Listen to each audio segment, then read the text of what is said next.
Get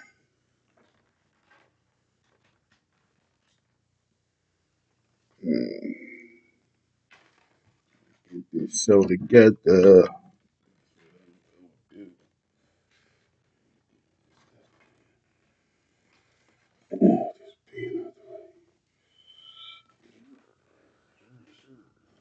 Friday, Friday, Friday. Mic check. Check 1 2. Mic check 1 2. What's going on? What's going on, world? We back. Intellectual news net on your Friday, 124.25. 124.25. It's Intellect News Network. We back.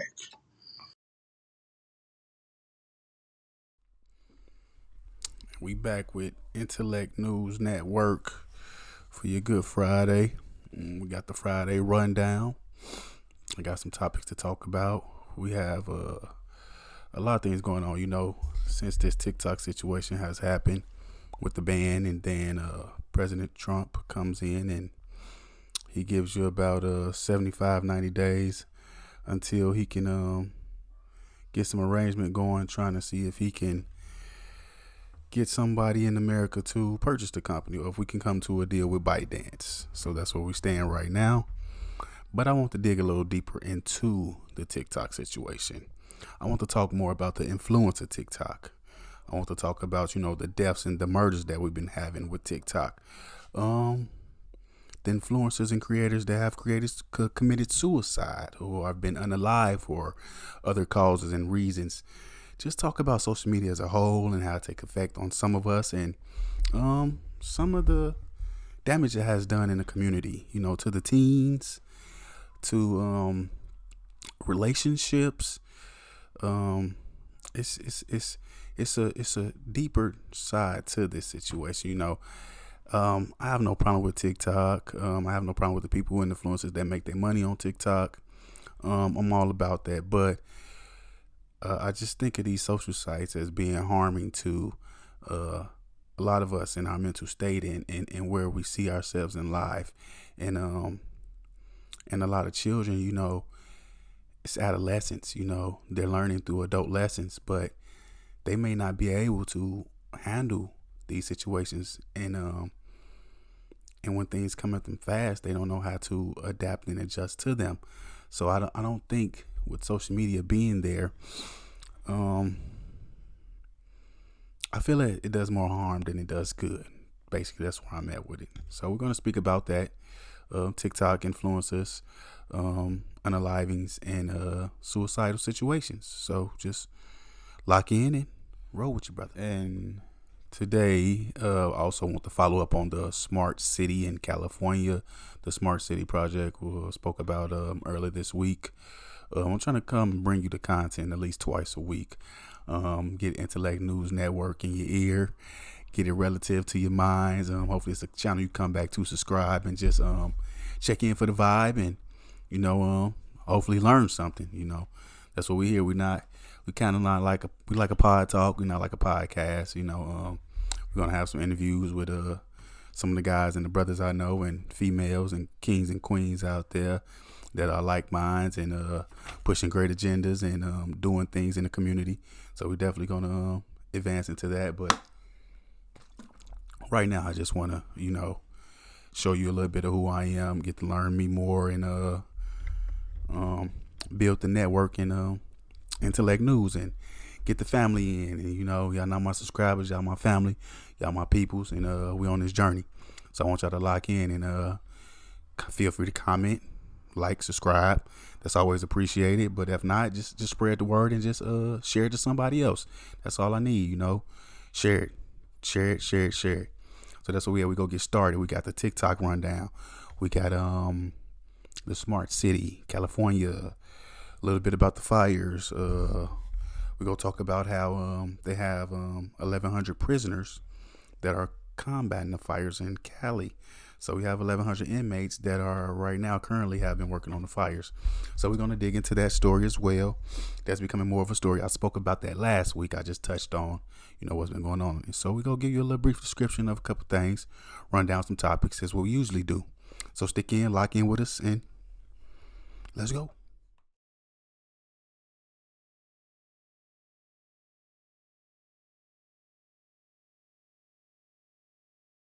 I'm not gonna try to hold you too long. We go start with the TikTok murder. So these are kind of like unalives and suicidals, deaths that's been happening. I want to say from 2022 to 2024. We're gonna start with this young lady with the LGBTQ plus community. She was an advocate. Her name was Rochelle Harper. I know Rochelle Hager. Excuse me, Rochelle Hager. She was 31. She voiced her opinion for equality. From Farmington, Maine. She was killed by a pine tree crashing into her SUV. So yeah, she was driving on the phone with her fiance and just a freak accident, they say. And the tree somehow just came down, and with her car passing through it, somehow hits her car. I don't know. Some things about this, like, I just feel like, not to compare it to Sandra Bland, but it's like when she made her voice on the social media platform, Facebook Lives and other things, that the attention that she drawn and the people she was drawing it from, not all necessarily good. Because there's a lot of evil in the world. Now, my thing is, when I'm speaking about these situations on TikTok and these influencers and creators, it's like some of this stuff doesn't add up. Wrong place, wrong time. Damage control, other things. So I'm just trying to figure out so much about this TikTok thing. About, is it not saying these people are plants, but is this, these people are being watched as well? Because you're going around with your camera daily. You're tracking locations. Your mentions of where you are and who you with all the time, and keeping yourself relevant to the eyes that watch us from above. Because this is Eagle. We are being watched on platforms, on cameras, devices, these phones, these mini computers, and we are being tracked. So you got to think, like, some of these stories are like, some of these people may was having more of an influence than they thought they were having, or just, I feel some of these TikTok things, these people love it. That's why I'm speaking my opinion on it. It's all alleged, because I just feel that, it's deeper than what we know. Especially the TikTok platform. It came here out of the blue. It sparked off. It's all about the algorithm. We know what they're pumping in the algorithm is not what they're pumping over there in their algorithm over there in China. So you don't even have Instagram in China. You know what I'm saying? So you don't even have these platforms, some of these platforms in China. But they feed us in America with this stuff so much that we feel we need it. Some of us addicted to it. And it does something to us and puts us in a different mental state at times. And I just feel, we didn't have a lot of these things to gravitate to or feel as what we need. We would be living off a little different. I think communication would be different. Us being involved with each other more. Us spending time with our family, our kids. Wanting to do things as go outside and travel and spend time as a unit and play board games for once. I'm not a holiday person, but I mean just the camaraderie of being together for holiday with the love, not just of the holiday and the spending money aspect, but just the love and the camaraderie of just having the family. So we're gonna go to Anthony Barajas. He was 19 years old. He had a girlfriend that was 18, Riley Goodrich. They were attending a movie when a young man named Joseph, 20 years old, entered the screening and killed both of them. The attack was unprovoked, they say. That's what they say. Now this man, young man, comes into the movie theater and just kills them two, just those two. He just walks up to them and killed them. And Anthony, he made it to the hospital, but later on he was unalive, came to his death. Sorry to hear it. Such a sad story. And I mean, his girlfriend was unalive on the scene. Yeah, so it's just tragic. I mean, could that be another case of identity? Tracking this person, having this location, hate crime. We don't know, And see, when these things happen, we never get an explanation. They never dig deep into them. It's just a lot of GoFundMe's for a lot of these people. A lot of their followers getting messages from the family saying, what happened, or have them in thoughts and prayers. And they appreciate you guys for subscribing and liking them. They even have it now. I seen on Instagram. I've been off. I deactivate my account every 3 months at the first of the year to give myself a refreshing, just step back from those things, don't let it control me. I control it. I use it for a platform. So they even have it now on Instagram to where you can set up the account for when you do come to your demise for the person to take over it like a beneficiary. And that's crazy to me. That seems like it's about money. That we're more concerned with who gets the account when the person is not here anymore. that seem weird to you? Does that seem weird to you? Or is it just me?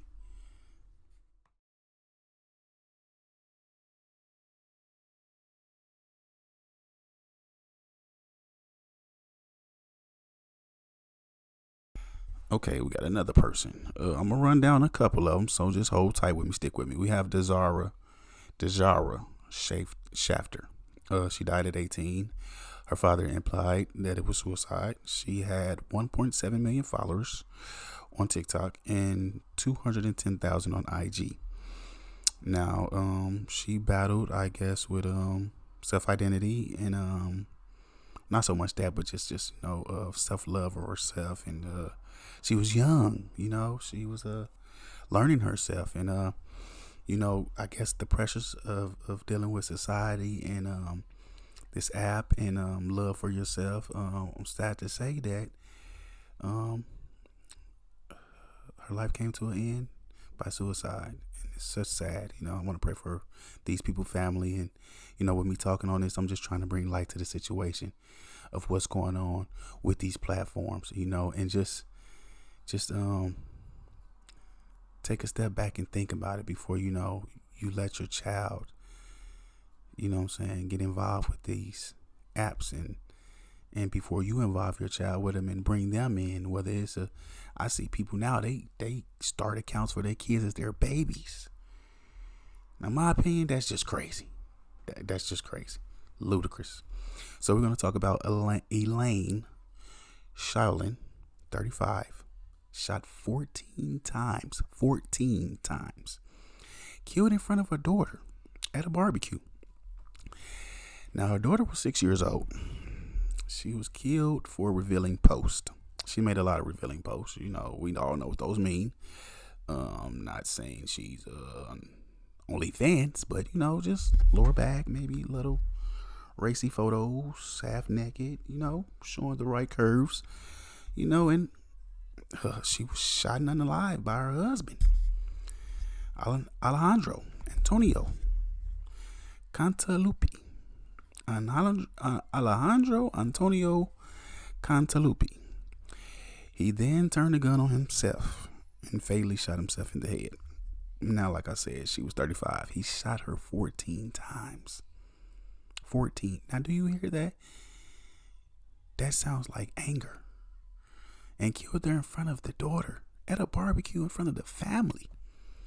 So, I mean, you see what his mental state was at? So, I'm saying, do you see what it do for all parties involved? That's what I'm getting to. So, we're going to talk about Alexis Sharkey, 26. Her body was found amongst a brush on the side of the road in Houston, Texas. It was ruled a murder. She was unalive by strangulation and the case remained unsolved. So she was in Houston. We don't know if she was visiting someone or she just moved there, started residing there. And what happened was something took place. The family ended up putting out a missing person report, and some time later, she was found near side of the road in brush of grass and leaves, and somebody identified the body. Police did. It was in Houston, Texas, and it was ruled a murder because they realized it was strangulation.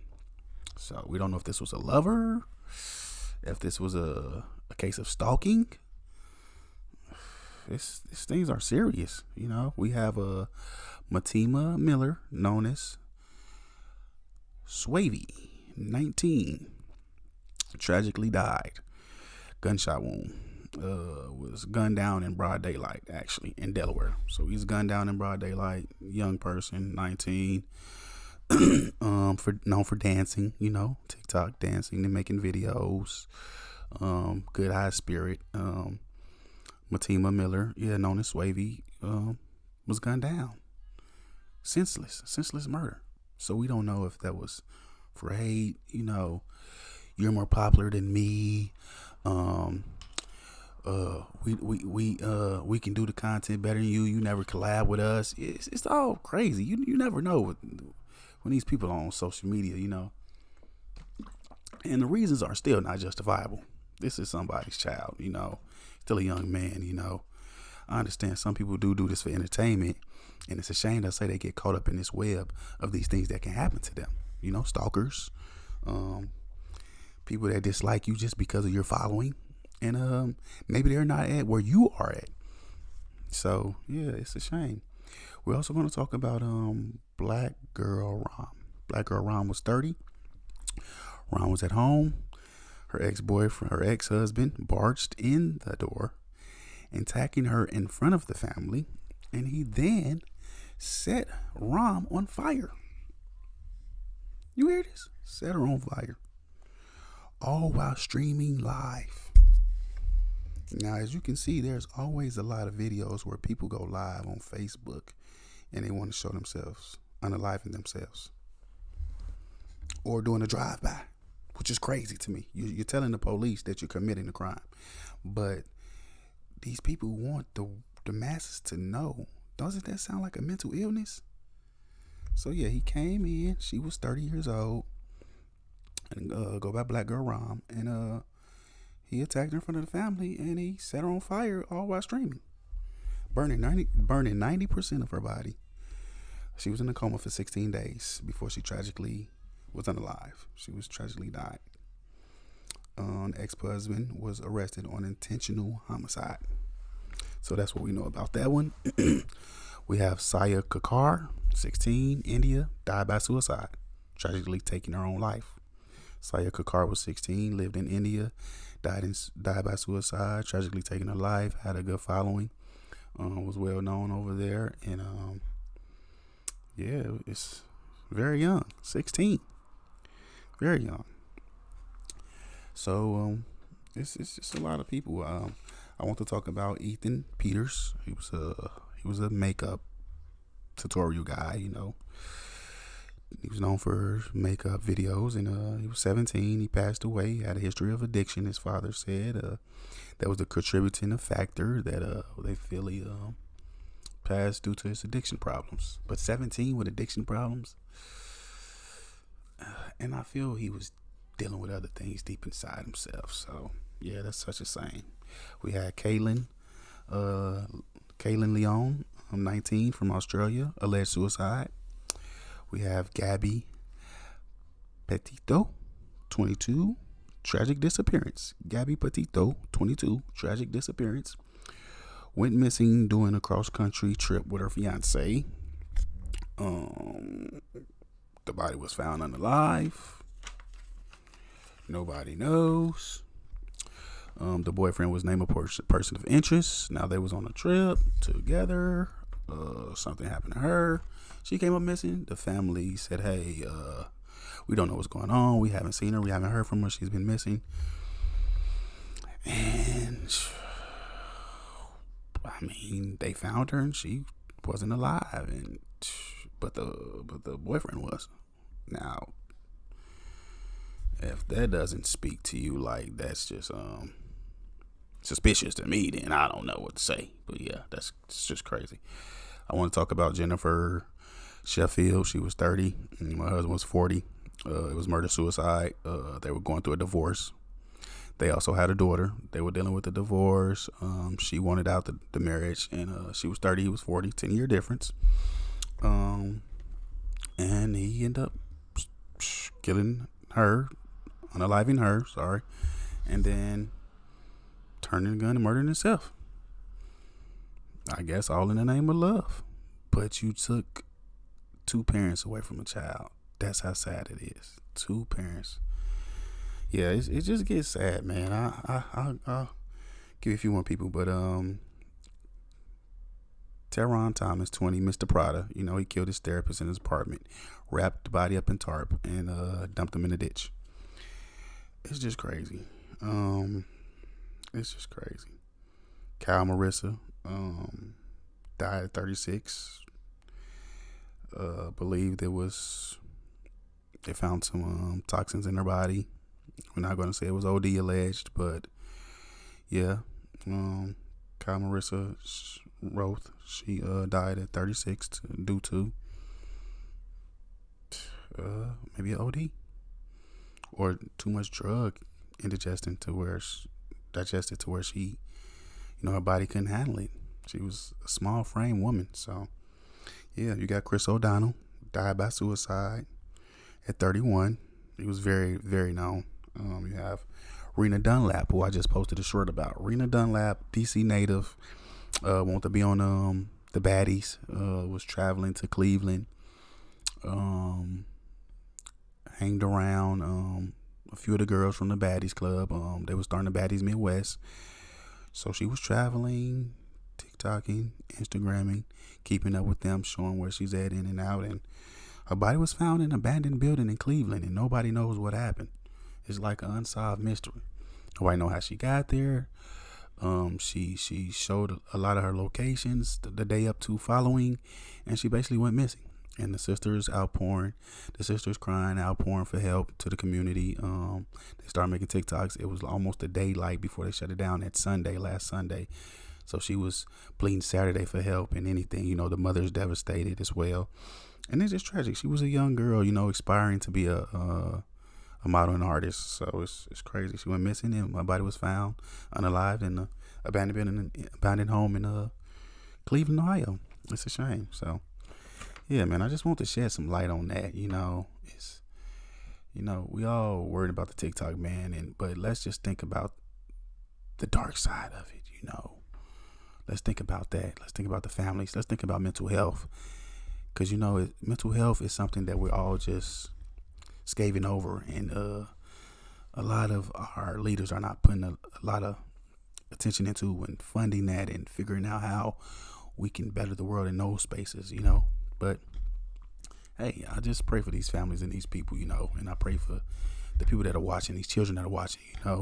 Love yourself and find other things to do. Social media isn't everything. Please don't get caught up in that. Just don't.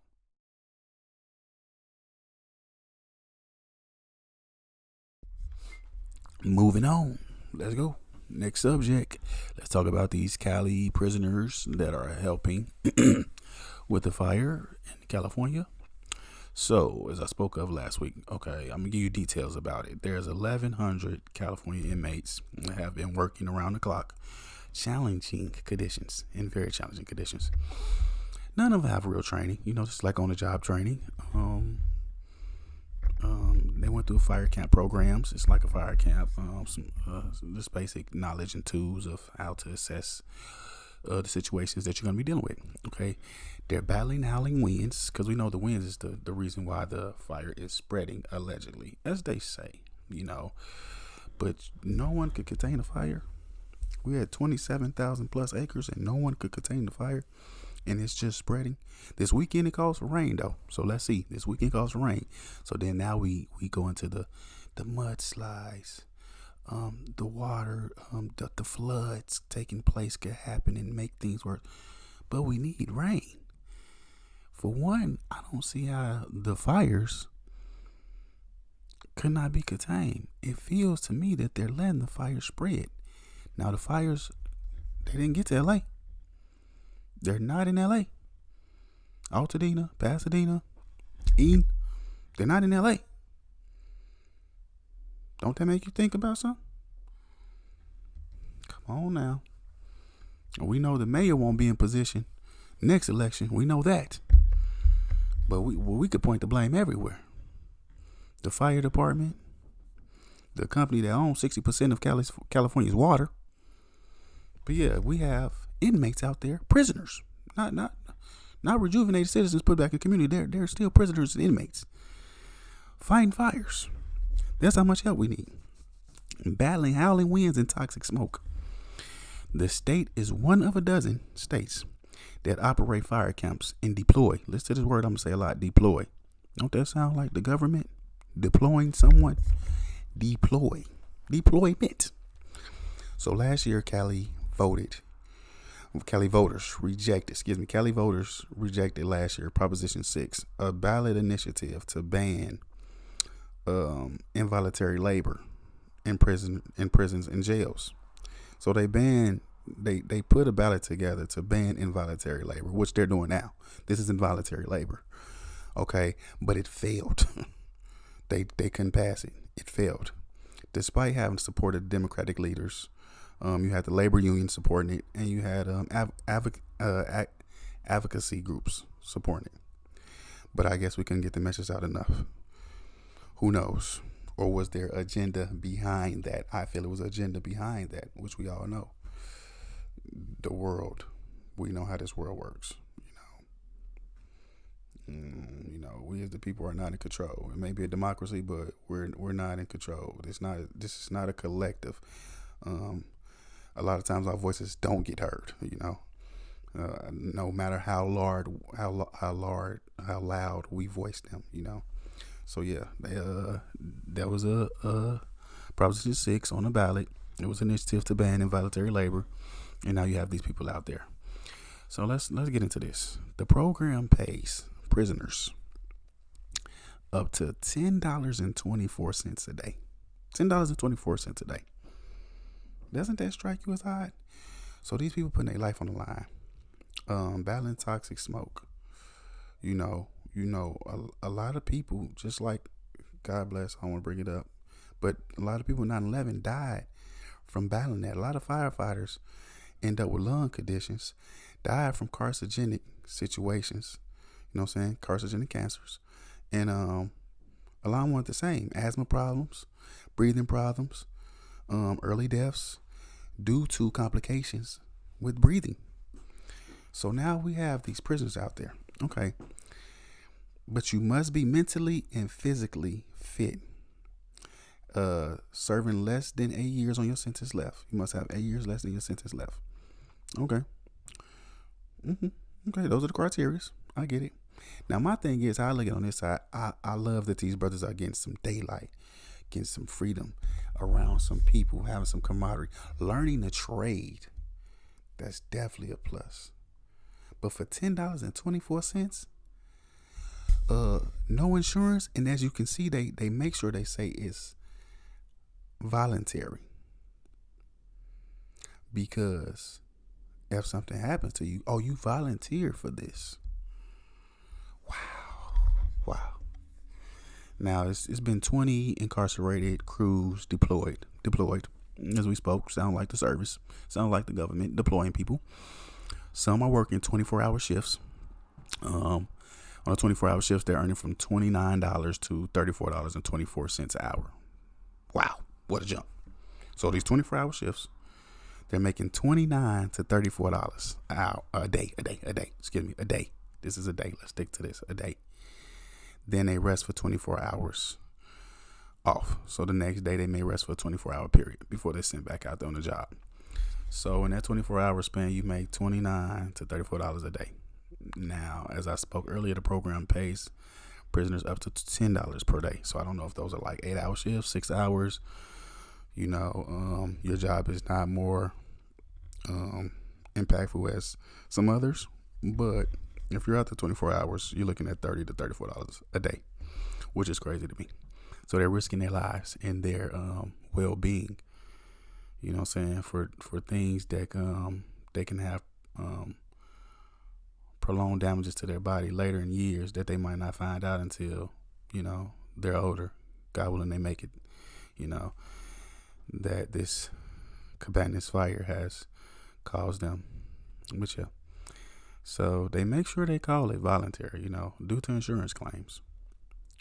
But like as I spoke of earlier, they have Proposition 6 to where they're trying to ban involuntary labor because you're basically, it's involuntary. You're sending these people out, and then you make it seem like they're volunteering because they want to get in the fire camp, they want to learn a trade, they want to see daylight because they just want to be out of the system, out of those bars and chains. I get that.